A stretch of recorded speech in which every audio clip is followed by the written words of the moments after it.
राम राम राम राम राम राम राम राम राम नारायण नारायण। संबंध। अब भगवान दैवी और आसुरी दोनों प्रकार की संपत्तियों का फल बताते हैं। दैवी संपद विमोक्षाय निबंधाय आसुरी मता मा शुचः संपदं दैवीम् अभिजातोऽसि पांडव। दैवी संपत्ति मुक्ति के लिए और आसुरी संपत्ति बंधन के लिए मानी गई है। हे पांडव, तुम देवी संपत्ति को प्राप्त हुए हो, इसलिए तुम शोक चिंता मत करो। व्याख्या। देवी संपद विमोक्षाय, मुझे भगवान की तरफ ही चलना है। यह भाव साधक में जितना स्पष्ट रूप से आ जाता है, उतना ही वह भगवान के सन्मुख हो जाता है। भगवान के सम्मुख होने से उसमें संसार से विमुक्ता आ जाती है। संसार से विमुक्ता आ जाने से आसुरी संपत्ति के जितने दुर्गुण दुराचार हैं वे कम होने लगते हैं, और देवी संपत्ति के जितने सद्गुण सदाचार हैं वे प्रकट होने लगते हैं।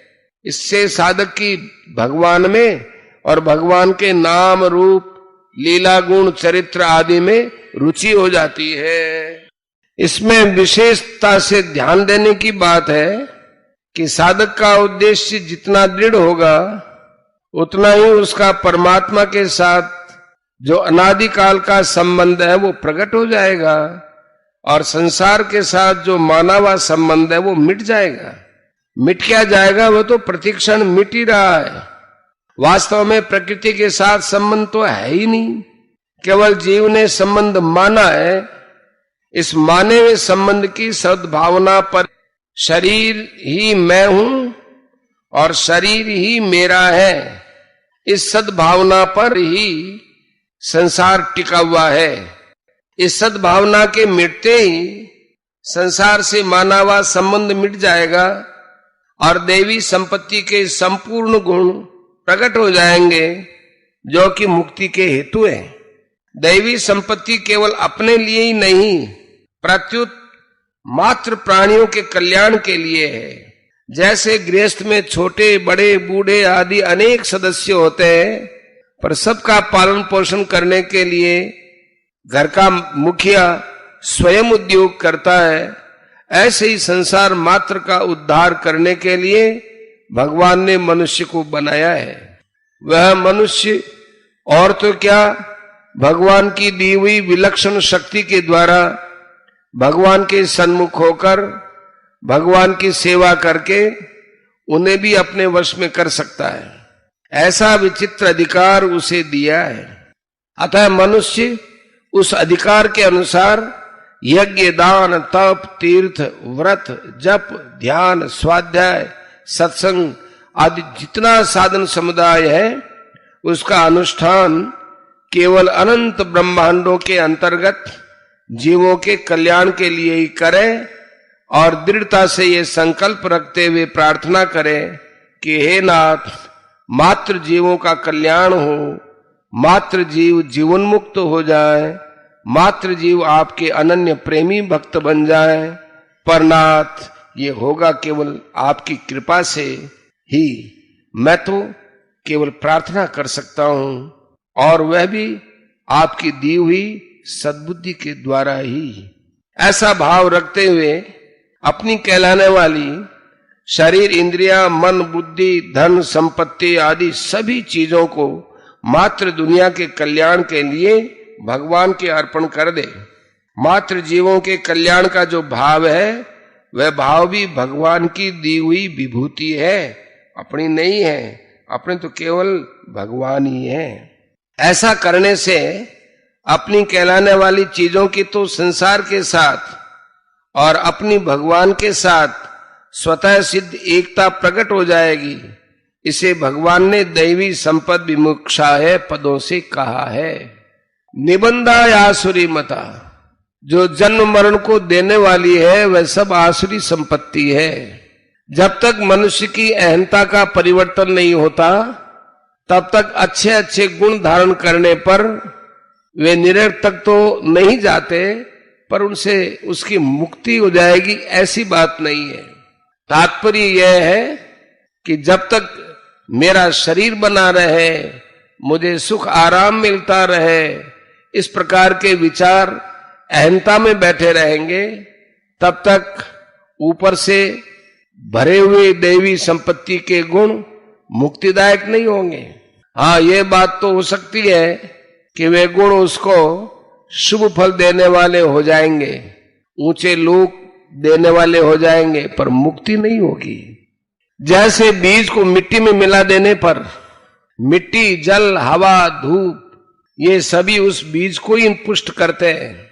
आकाश भी उसे अवकाश देता है, बीज से उसी जाति का वृक्ष पैदा होता है और उस वृक्ष में उसी जाति के फल लगते हैं। ऐसे ही अहंता में संसार के संस्कार रूपी बीज रखते हुए जिस शुभ कार्य को करेंगे, वह शुभ कार्य उन बीजों को ही पुष्ट करेगा और इन बीजों के अनुसार ही फल देगा। तात्पर्य यह है कि सकाम मनुष्य की अहंता के भीतर संसार के जो संस्कार पड़े हैं, उन संस्कारों के अनुसार उसकी सकाम साधना में अणिमा, गरिमा आदि सिद्धियां आएंगी। उसमें जो कुछ विशेषता भी आएगी तो वह ब्रह्मलोक आदि लोकों में जाकर वहां के ऊंचे ऊंचे भोग प्राप्त कर सकता है, पर उसकी मुक्ति नहीं होगी। 8 का 16। अब प्रश्न ये होता है कि मनुष्य मुक्ति के लिए क्या करे? उत्तर यह है कि जैसे बीज को भून दिया जाए या उबाल दिया जाए तो यह बीज अंकुर नहीं देगा। भर्जिता क्वथिता धाना प्रायो बीजाय नेष्यते, श्रीमद् भागवत 10वां स्कंद 22वां अध्याय 26वां श्लोक। उस बीज को बोया जाए तो पृथ्वी उसको अपने साथ मिला लेगी, फिर ये पता ही नहीं चलेगा कि बीज था या नहीं। ऐसे ही मनुष्य का जब दृढ़ निश्चय हो जाएगा कि मुझे केवल परमात्मा प्राप्ति करनी है, तो संसार के सब बीज माने संस्कार अहंता में से नष्ट हो जाएंगे। शरीर प्राणों में एक प्रकार की आसक्ति होती है कि मैं सुख पूर्वक जीता रहूं, मुझे मान बढ़ाई मिलती रहे, मैं भोग भोगता रहूं आदि आदि।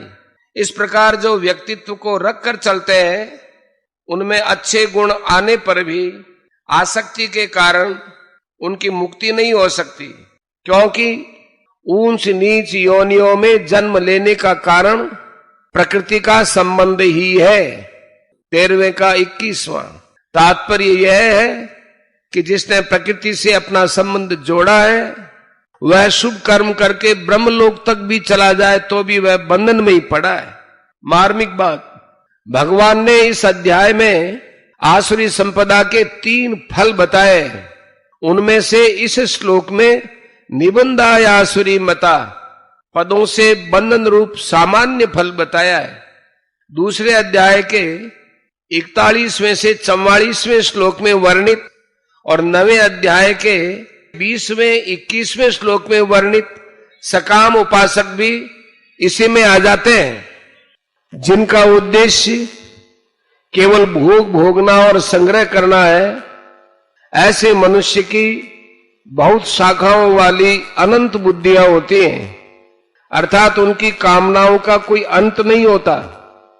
जो कामनाओं में तन्मय है और कर्म फल के प्रशंसक वेद वाक्यों में ही प्रीति रखते हैं, वह वैदिक यज्ञादि को विधि विधान से करते हैं, पर कामनाओं के कारण उनको जन्म मरण रूप बंधन होता है। दूसरे अध्याय के 41वें से 44वें श्लोक तक। ऐसे ही जो यहां के भोगों को न चाहकर स्वर्ग के दिव्य भोगों की कामना से शास्त्र विहित यज्ञ करते हैं, वे यज्ञ के फलस्वरूप स्वर्ग के प्रतिबंधक पाप नष्ट होने से स्वर्ग में तो चले जाते हैं और वहां जाकर वे भोग भोगते हैं, परंतु जब उनके पुण्य क्षीण हो जाते हैं तब वे वहां से भी लौटकर आवागमन को ही प्राप्त हो जाते हैं। 9वें अध्याय का 20वां 21वां।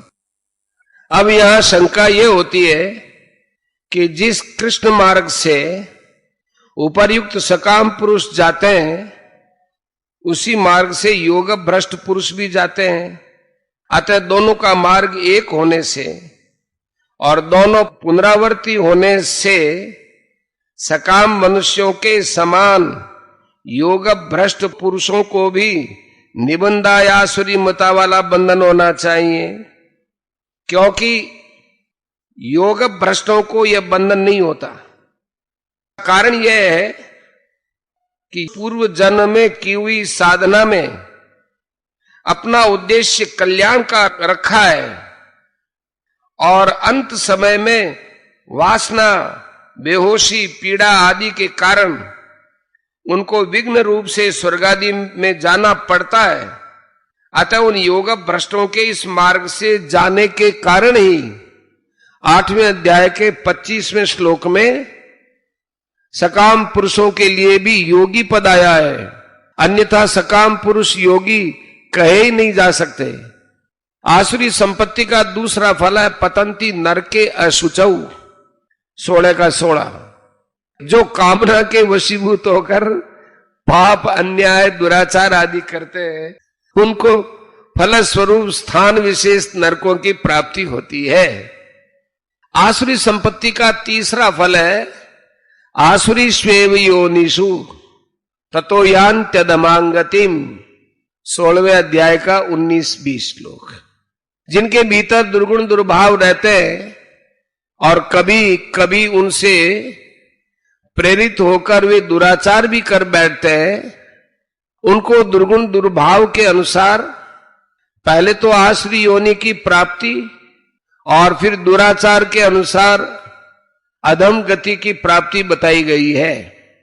मां शुचय संपदम दैवीम अभिजातो सि पांडव, केवल अविनाशी परमात्मा को चाहने वाले की दैवी संपत्ति होती है जिससे मुक्ति होती है, और विनाशी संसार के भोग तथा संग्रह को चाहने वाले की आसुरी संपत्ति होती है जिससे बंधन होता है। इस बात को सुनकर अर्जुन के मन में कहीं यह शंका पैदा न हो जाए कि मुझे तो अपने में देवी संपत्ति दिखती नहीं। इसलिए भगवान कहते हैं कि भैया अर्जुन, तुम देवी संपत्ति को प्राप्त हुए हो, अतः शोक संदेह मत करो। देवी संपत्ति को प्राप्त हो जाने पर साधक के द्वारा कर्मयोग, ज्ञान योग या भक्ति योग का साधन स्वाभाविक ही होता है। कर्तव्य पालन से कर्मयोगी के और ज्ञानाग्नि से ज्ञान योगी के सभी पाप नष्ट हो जाते हैं। 4थे अध्याय का 23वां और 37वां श्लोक। परंतु भक्ति योगी के सभी पाप भगवान नष्ट करते हैं, 18वें अध्याय का 66वां श्लोक, और संसार से उसका उद्धार करते हैं, 12वें अध्याय का 7वां श्लोक। मां शुच है। 3रे श्लोक में भारत, 4थे श्लोक में पार्थ और 5वें श्लोक में पांडव, इन 3 संबोधनों का प्रयोग करके भगवान अर्जुन को उत्साह दिलाते हैं कि भारत, तुम्हारा वंश बड़ा श्रेष्ठ है। पार्थ, उस माता पृथा के पुत्र हो जो बैर भाव रखने वालों की भी सेवा करने वाली है। पांडव, तुम बड़े धर्मात्मा और श्रेष्ठ पिता पांडु के पुत्र हो। तात्पर्य यह है कि वंश और माता पिता, इन तीनों ही दृष्टियों से तुम श्रेष्ठ हो, अतः तुम्हारे में देवी संपत्ति भी स्वाभाविक है, इसलिए तुम्हें शोक नहीं करना चाहिए।